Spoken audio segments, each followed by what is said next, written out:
Le rêveur. Jacob avait 12 fils, mais il en aimait un plus que les autres, Joseph. Il lui offrit une magnifique tunique multicolore.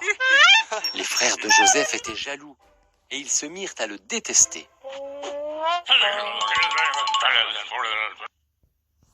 Joseph fit un rêve.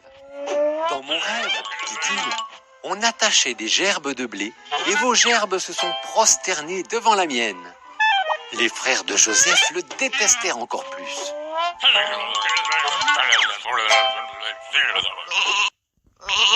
Joseph fit un autre rêve.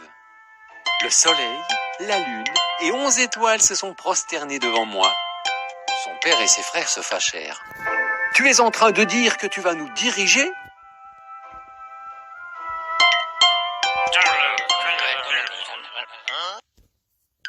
Un jour, les frères de Joseph étaient dans les champs à garder les troupeaux. Ils virent Joseph venir à leur rencontre. C'est là qu'ils décidèrent de le tuer et de mettre fin à ses rêves. « Ce serait mal de tuer notre frère, » dit Ruben. « Jetons-le plutôt dans ce puits qui est vide. » Ils déchirèrent la tunique multicolore de Joseph et le jetèrent dans le puits.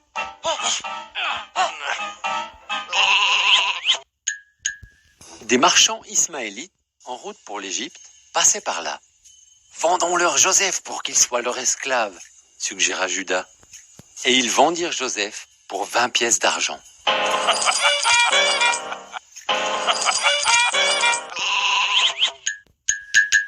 Les frères trempèrent la tunique. Des marchands ismaélites, en route pour l'Égypte, passaient par là. « Vendons-leur Joseph pour qu'il soit... » Est-ce que tous les frères de Joseph voulaient le tuer ?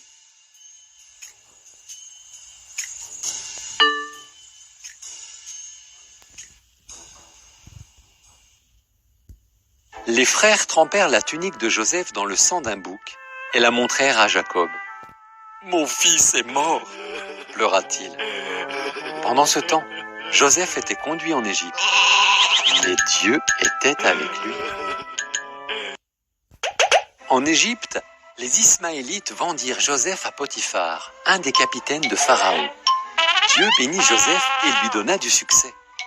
Potiphar confia à Joseph la responsabilité de toute sa maison.